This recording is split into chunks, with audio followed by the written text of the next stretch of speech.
Position, place it like this or place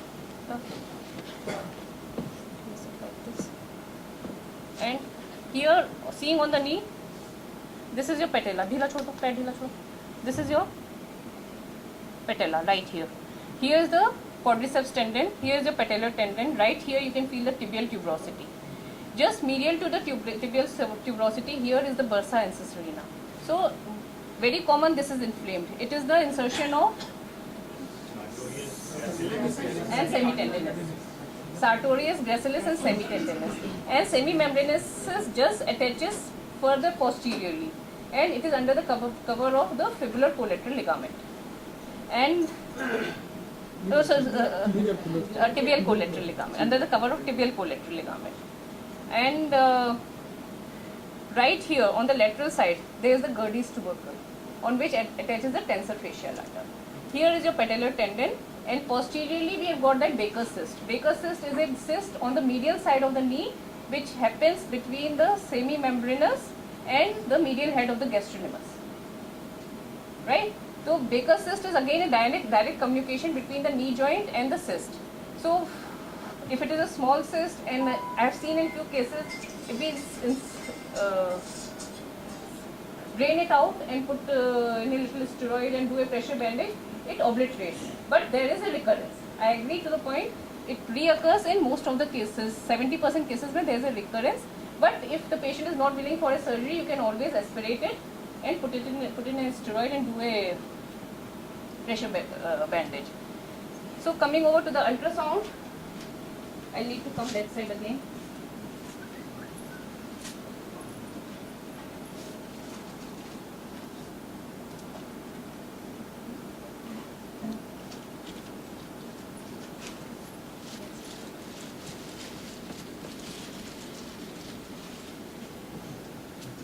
So Dr. Ekta is here with me. She's from AIMS, and just happens that we met here. We are meeting for the first time, and she's so kind to help me out. She is also a radiologist. So, coming over to the knee joint, see, so first of all the patella. This is the surface of the patella. The first bone you are seeing on the screen, the white structure. Right? If I go up, इसकी depth थोड़ी सी कम कर दो, बढ़ा मतलब वो कर दो ताकि थोड़ा बड़ा हो जाए. और थोड़ा सा, और थोड़ा सा. Yes. Can you see this quadriceps tendon? Yeah. This thick quadriceps tendon attaching onto the superior pole of the patella. Can you just squeeze it? This is the entire quadriceps tendon. From here to here, attaching to the superior pole of the patella. See the normal configuration of the tendon. This is like this, and if there is a tendonitis or something, it will become hypoechoic and thickened. And if I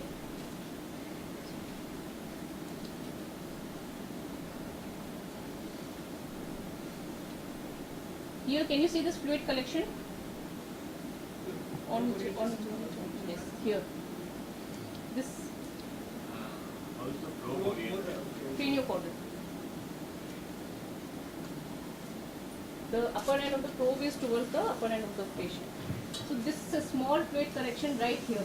This is the suprapatellar bursa. I place my probe a little lateral towards the lateral compartment. When this is the suprapatellar recess. Sorry, you can see?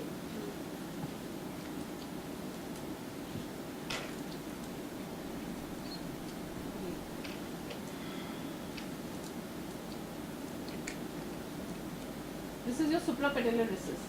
This I am seeing on transverse view, or sorry, longitudinal view. And if I move my probe, can you see it very well now?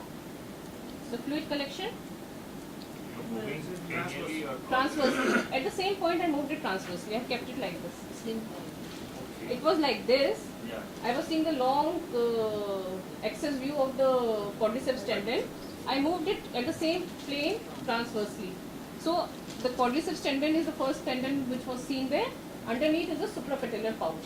So keeping it in the suprapatellar pouch, I can just infiltrate from the lateral side into the suprapatellar pouch. I can even go from the medial approach, but lateral is better. What is this? Suprapatellar pouch, just below the pelvis. Just below the quadriceps, right? What is it? Suprapatellar pouch. एक बार इसे हम fix कर दीजिए.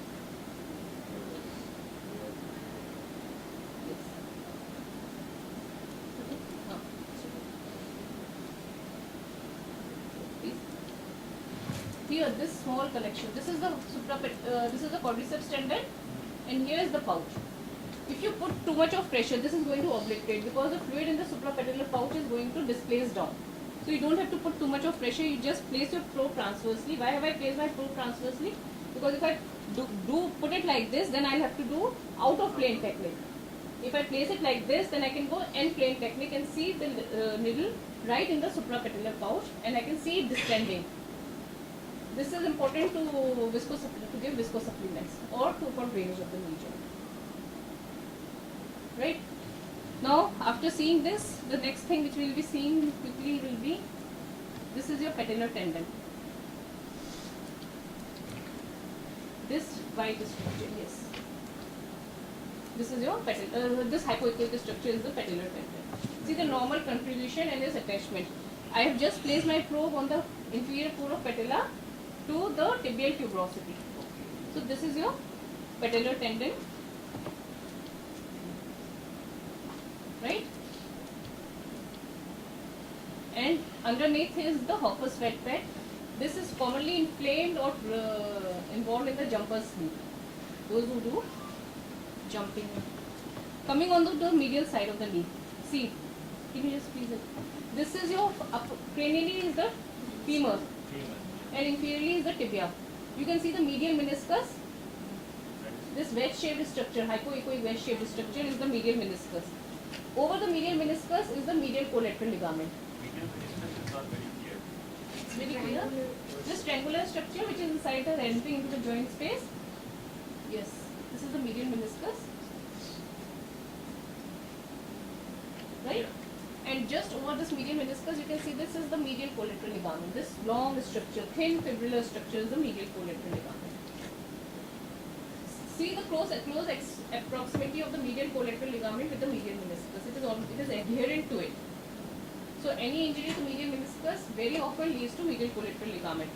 So medial collateral ligament, if it is just a sprain, you can give a focal injection around the medial collateral ligament after visualizing it if you are seeing a thickened or hypoechoic structure. Now coming down on the medial side itself,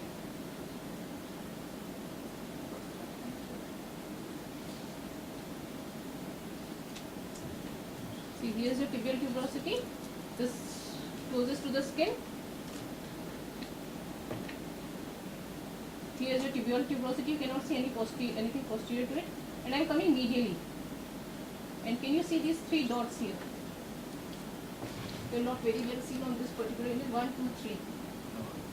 These are the three tendons attaching to the bursa, forming the yeah.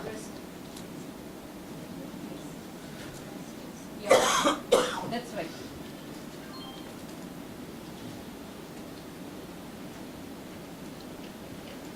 What is basis and surface of the Yes, this is the one. On the skeleton, this is the tibia, tibia, and this is the bursa accessory. You cannot see? Here? Move. So she just mark it and move.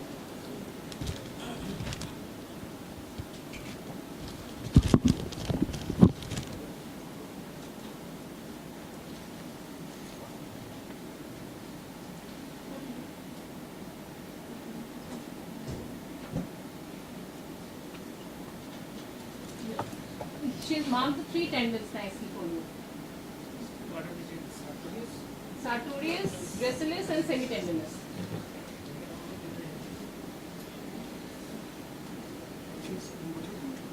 Yeah, these are bursa. Right? So if there is fluid accumulation right here, there is hypoechoic collection, there is blackness, there is thickening, there is tenderness. First of all, the tenderness. The patient should be clinically symptomatic for this. So then you can just go right over there and do the needful. Coming over to the lateral side, as I told you, there is a Gerdy's tubercle on which attaches a tensor fascial lata. If you ask, take the patient's history, then it will not be, he will give you a typical complaint कि सीढ़ी चढ़ने में दर्द होता है, सीढ़ी उतरने में दर्द होता है, medial side में दर्द होता है, इस जगह पे दर्द होता है, इस जगह पे दर्द होता है. Not a young patient like me is going to go tell you कि नहीं हर समय दर्द होता है. It is at particular movements. So if you correlate it, the particular movements with that particular tendon pathology, then you will come to know. At times the patient just complains कि मेरे posterior side में यहाँ पे दर्द होता है, sorry यहाँ पे दर्द होता है. So this is the place for semimembranous. Semimembranosus tendon gets attached here, and this is the point for tenderness and pain here. And you see the tendon hypoechoic, you know it is semimembranosus. And I should go, patient tensor fascia. First of all, I feel the tibial tuberosity go laterally and up, and here I feel the Gerdy's tubercle, and I confirm it with ultrasound. Can you see this tuberosity, this peak on the tibia? Yes. And here, this is the tensor fascial lata, this fibrillar pattern which is getting attached to the. Probe is placed radically. Yes, probe is because the tendon is coming like this. Fascial lata is coming this way and getting attached to the Gerdy's tubercle.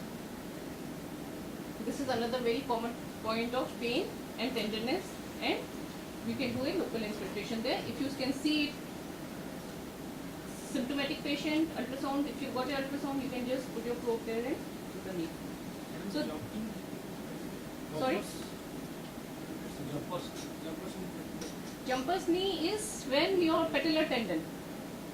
Patellar tendon is a tendon attaching from the patella to the tibial tuberosity. When it gets inflamed, you just place your probe here. Place your probe over the patella and tibia. See, you need to know your anatomy very nicely. If you know your anatomy, you know your bony landmarks. You know, yeah, this is the patella, this is the tibial tuberosity. You just need to place the probe over there. If you don't know your anatomy, you will be just struggling with the probe, moving it up, down, right and left. So always mark it on the skin. 2-3 bar mark करोगे. If you mark it 2-3 times, it will be set. Yes, these are my bony landmarks, and this is where I have to keep my probe and see. And the last thing in the knee which I will be telling you, there are so many things but I cannot cover everything. So the last thing in the knee I will be telling you is the Baker's cyst. Genicular nerve, we can't see on ultrasound. It's more of a landmark. एक बार आप उल्टा हो जाइए please. Can we see the video?